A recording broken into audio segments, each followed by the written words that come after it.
सकाळु सकाळु निद निद होइकि मु बाहरी जाइए ऑफिस आउ सी बाहरी जाइए जिम कौन पाई ना कालीर निदटा आमको छाड़ी नथिला।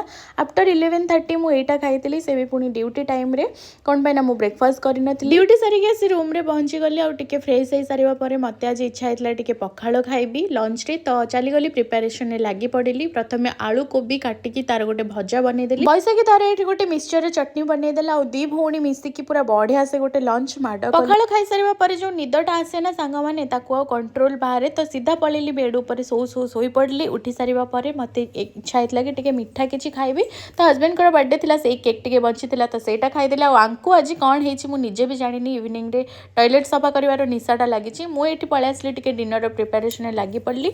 मटर पनीर कोबी आलू सहित मते आज गोटे भेज रो बनेवार थिला से भी पुणी शॉर्ट पाई कि गोटे सब्सक्राइबर को डिमांड थिला तो ऑलरेडी सेटा आपण माने शॉर्ट रे देखि सारिबेनी। आज रो मिनी ब्लॉग टाको एठी एंड करूछि। रहली नमस्कार, जय जगन्नाथ।